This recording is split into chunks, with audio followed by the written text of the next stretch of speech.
Hey, I'm Melissa with DK Custom Products. And I'm Dwayne. And today we're going to ask the polarizing question, why would anybody install a tank lift on a Harley Davidson?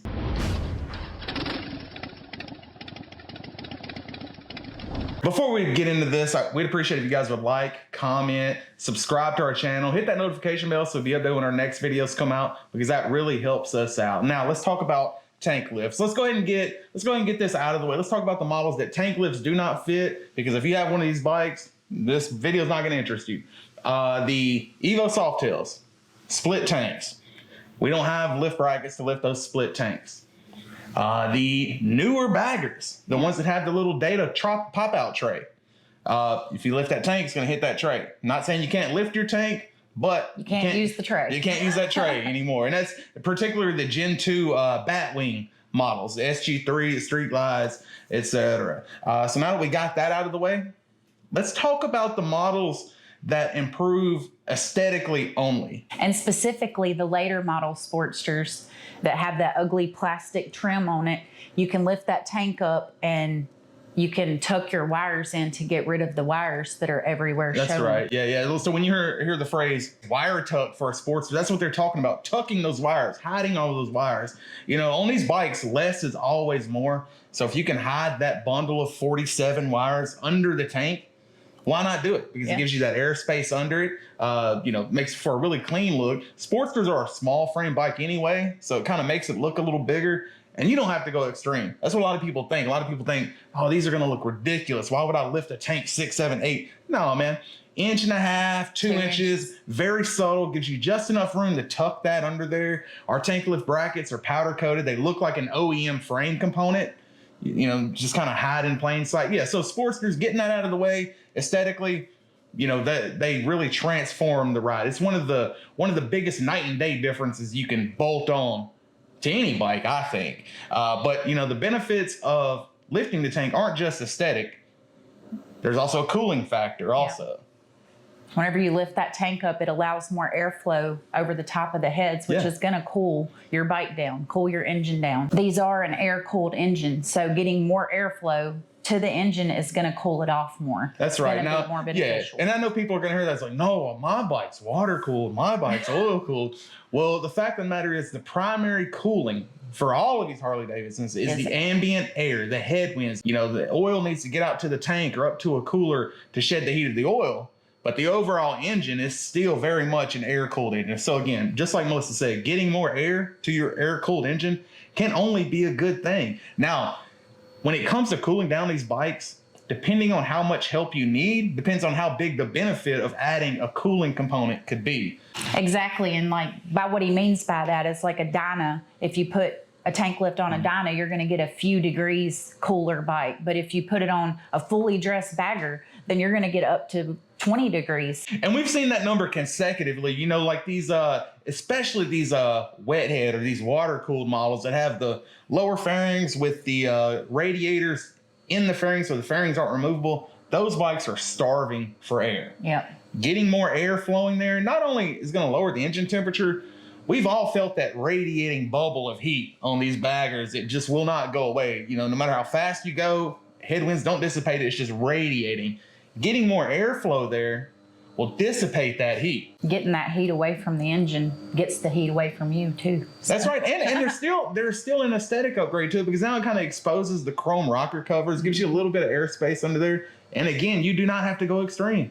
Just an inch and a half, just a subtle difference. I promise you, seeing that bike move down the road, 10 feet away from that bike, you won't even be able to tell the tank is lifted. You might think, oh, there is something different, but you won't be able to pinpoint it. Yeah, you'd just be wondering what it was. Yeah, it's just a subtle, very subtle change. So now let's touch on a few of the frequently asked questions that we get, like fuel capacity. Whenever you're doing anything with the fuel tank, you wonder, is it going to harm your fuel capacity? Is it going to change anything? Right, and that's a legitimate question. Because, first of all, let's start by saying the fuel gauges on these bikes are notoriously inaccurate to begin with. So anytime you make just a small change, that inaccuracy can grow. Yeah. Right. So your bike may show that it's empty and you still have a gallon left. Your bike may show that you have a quarter of a tank left and you're running flat out. So these bikes, again, notoriously inaccurate. But the fact of the matter is, let's just say you have a 4.5 gallon tank. Slightly changing that angle of that tank doesn't mean you can't put 4.5 gallons in there. Yeah. Because understand, when you take your fuel cap off, you look down in there, there's a little filler neck. You can't fill up past that neck anyways, right? So in a lot of ways, lifting that tank, raising the highest point that you can feel actually allows you to add a little bit more fuel capacity to it. But here's where everybody gets confused because, hey, my low fuel light's coming on, 20 miles sooner, 5 miles sooner.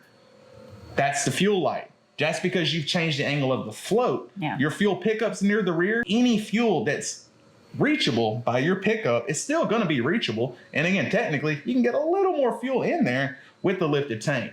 On a Sportster, you only have damn near 100 miles to go anyways. Now it looks like you've lost, a quarter of your fuel capacity because, hey, my fuel light came on, 25% sooner than it normally would. Yeah. But again, you can take the initiative, go in there, modify your float, do this or that, or you just go by, miles per tank. If you get 200 miles per tank and, it's a Christmas miracle, before a tank lift, you'll get 200 miles per tank after a tank lift. Yeah, because you're only changing the angle, not the capacity of the fuel. That's right. And you're only slightly increasing the angle. And here's another question we get. And when I first started working here, I would think, why? Because it's not something I've noticed, but I have heard people, say the opposite. So everybody's a little different. And that is, will lifting my tank affect the center of gravity or make this bike feel more top heavy? Yeah. Personally, no. To me, no.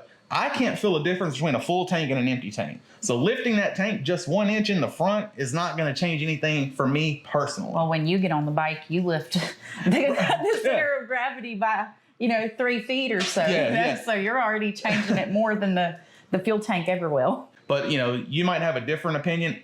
We've never had anyone return one because, hey, this makes my bike feel weird. Yeah. Never once. Now, another question we always get because, variety, people love variety, but when you give them all these options, they don't know what to choose. So people always call and say, hey, Melissa, what size tank lift do I need for my street glide?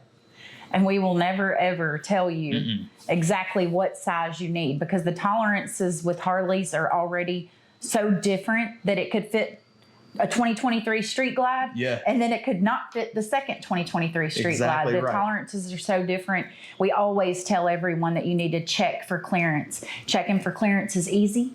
You can just take the bolts out, lift your tank up a little bit, however high you're wanting to do it, 1 inch, 1.5 inches, 2 inches, whatever. You could lift it up, move your handlebars, make sure you have clearance before you order. That's what we always tell everyone. Check for clearance. Yeah, because man, these bikes, there are robots assembling this and that, but I truly feel like the tank mounting bones are still welded by hand because we've seen so many variables of exactly where that tank is mounted. And if you pull your seat off, you have a bagger. Here's a prime example.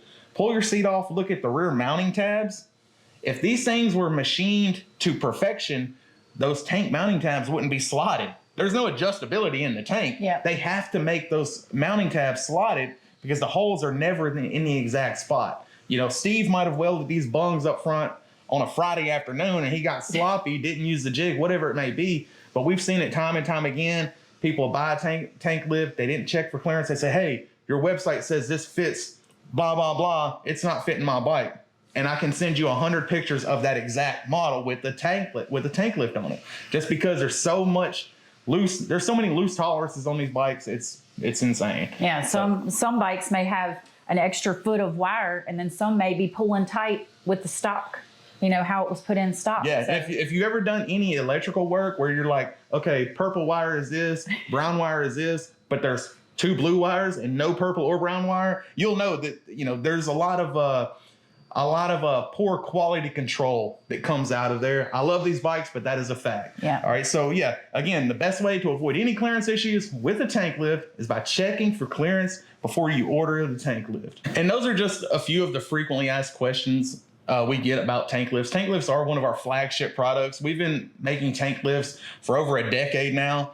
We ship them out by the hundreds weekly, by the thousands monthly. We've been doing it since 2009. So you do the math. If there's anybody, and I say this humbly, if there's anybody that knows about lifting the tank of a Harley Davidson, it's DK Custom Products. But if you have any questions at all about lifting your tank, we answer every single comment. So be sure and leave us a comment or shoot us an email to support@dkcustomproducts.com. Give us a call at 662-252-8828. That's right. And don't forget to like, comment, and subscribe. Hit that notification bell. And y'all ride safe out there.